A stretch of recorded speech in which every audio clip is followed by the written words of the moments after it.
Akiben hinnék vakon, ha kérdezik mi van, csak vállat vonok. Nevetek rajtam, minden oké testvér, de belül ordít pár kimondatlan kérdés. Barátok vesznek körül, legalábbis ezt mondom. Egy asztalnál ülünk, mégis külön bolygón. Nem bennük a hiba, ezt jól tudom, csak bennem nincs kulcs, ami nyitja a szót. Mert a bizalom nálam nem jön könnyen. Túl sok fal, mire valakit beengedtem. Szavak a torkomba sorban állnak, de sose jutnak ki, csak nyomnak, fájnak. Néha kérdezem magamtól csendben, miért nehéz kimondani azt, ami bennem. Miért könnyebb elrejteni mosoly mögé, mint megosztani azt, ami szétszed belülről emész. Néha kérdezem magamtól csendben, miért nehéz kimondani azt, ami bennem. Miért könnyebb elrejteni mosoly mögé, mint megosztani azt, ami szétszed belülről emész.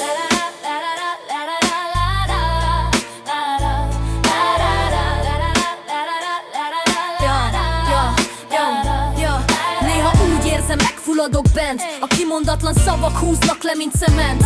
Ordítanék, de a hang benn ragad. Csendben fulladok, miközben mindenki hallad. Felvehet gyengeség, lehet védelem, de a sebeimet nem mutatom szívesen. Túl sokszor tanultam meg egyedül, hogy a csend biztonságosabb, mint megnyílni bárki előtt. Nem keresek sajnálatot, se könnyű szót, csak néha jó lenne, ha valaki tudná, mi volt. Mi nyomja a melkasom, mi húz le mélyre. Miért nehéz levegőt venni néha az éve?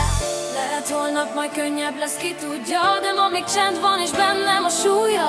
Mindenki mondatlan mondat itt él, és lassan elfogy a levegőm, ahogy bennem él. Néha kérdezem magamtól csendben, miért nehéz kimondani azt, ami bennem. Miért könnyebb elrejteni mosoly mögé, mint megosztani azt, ami szétszed belülről emész. Néha kérdezem magamtól csendben, miért nehéz kimondani azt, ami bennem. Miért könnyebb elrejteni mosoly mögé, mint megosztani azt, ami szétszed belülről emész. Talán egyszer majd kimondom végre, ha lesz valaki, aki elbírja a terhet.